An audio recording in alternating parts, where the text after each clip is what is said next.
नमस्कार।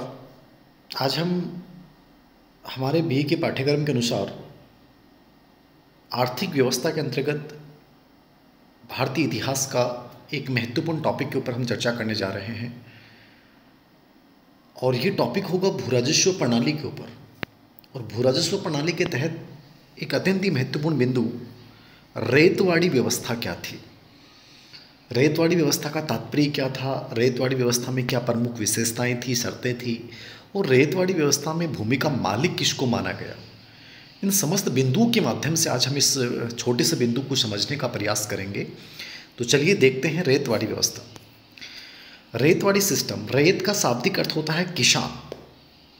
रैयत का शाब्दिक अर्थ क्या होता है? किसान होता है। ठीक है, तो ये चीज़ तो समझ में आ गई होगी कि रैयतवाड़ी व्यवस्था किसके लिए की गई? स्पेशली किसान के लिए। वाड़ी का शाब्दिक अर्थ होता है प्रबंधन। क्या होता है? प्रबंधन।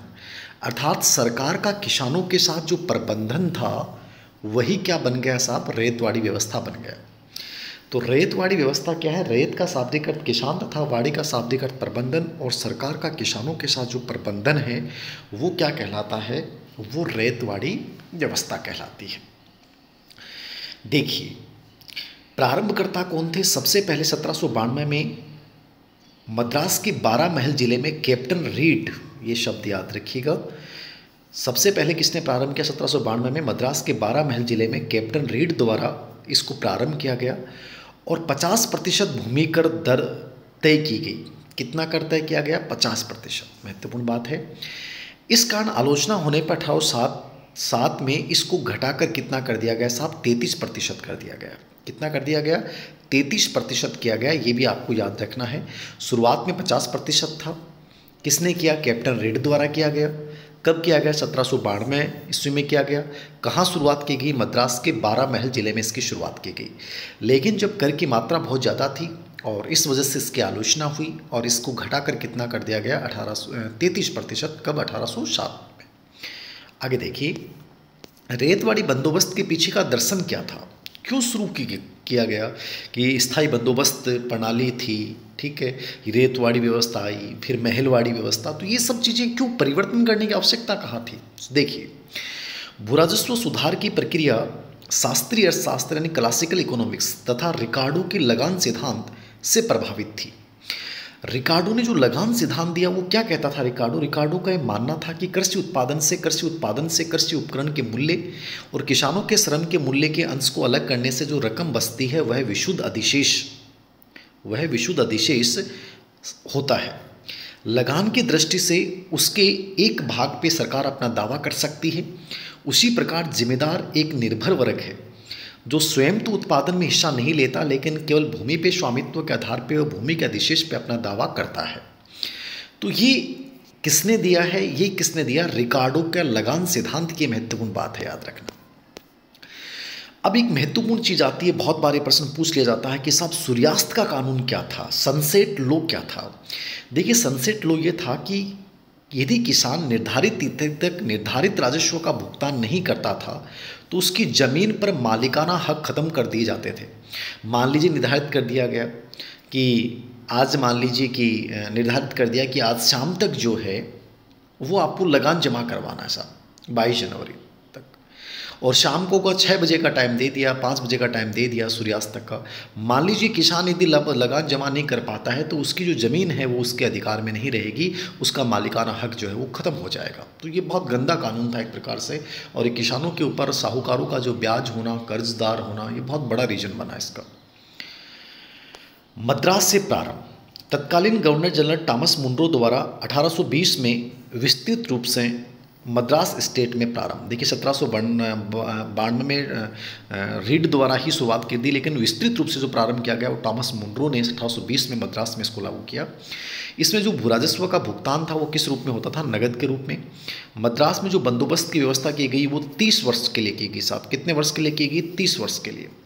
कहाँ कहाँ लागू? मद्रास, बम्बई, कुर्ग और असम के कुछ भागों में इसको लागू किया गया। तो मद्रास में लागू था, बम्बई में लागू था, कुर्ग में लागू था और असम के कुछ भागों में ये लागू किया गया। तो ये भी याद रखना है कि कहाँ कहाँ ये लागू किया गया, मद्रास, बम्बई, कुर्ग, असम के कुछ भागों में।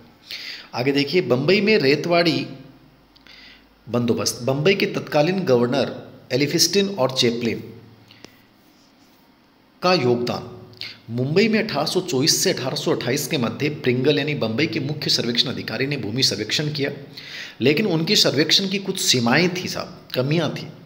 इस कारण विंसेंट को भूमि सर्वेक्षण का कार्य सौंपा गया और 1847 ईस्वी में विंसेंट की रिपोर्ट के आधार पर यह बंदोबस्त लागू किया गया। विंसेंट का सहयोगी कौन था? गोल्ड स्मिथ था साहब। कौन था? गोल्ड स्मिथ इसका सहयोगी था। बंबई सर्वे सिस्टम के जनक विंसेंट और गोल्ड स्मिथ को माना गया है। किसको माना गया है? विंसेंट और गोल्ड स्मिथ। बंबई में बंदोबस्त की जो समयावधि थी वो कितनी थी? 30 वर्ष थी। भारत में कितने भूभाग पर इसको लागू किया गया?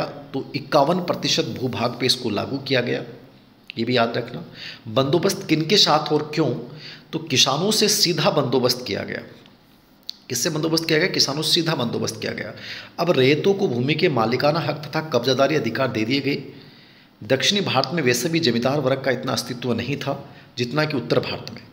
दक्षिणी भारत में परंपरागत राजस्व व्यवस्था में भूमि पर राज्य का प्रत्यक्ष नियंत्रण होता था, बहुत कम जगह पे मध्यस्थ। यानी इसका रीजन था कि किसानों के साथ बंदोबस्त क्यों किया गया, जबकि स्थायी बंदोबस्त में तो जमींदार के साथ किया गया था। उसका बड़ा रीजन था कि दक्षिणी भारत में कोई जमींदारों का अस्तित्व नहीं था जितना उत्तरी भारत में था। तो दक्षिणी भारत में परंपरागत राजस्व व्यवस्था में जो राज्य का प्रत्यक्ष नियंत्रण होता था, बहुत कम जगह पे मध्यस्थ वर्ग जमींदार वर्ग का उदय, तो जमींदार वर्ग था ही नहीं, तो भी एक बड़ा रीजन था। भूराजस्व का निर्धारण वास्तविक उपज की मात्रा पे न करके भूमि के क्षेत्रफल के आधार पे किया गया था। ये भी याद रखना है कि वास्तविक उपज की मात्रा पे न करके भूमि के क्षेत्रफल के आधार पर भूमि का निर्धारण किया गया।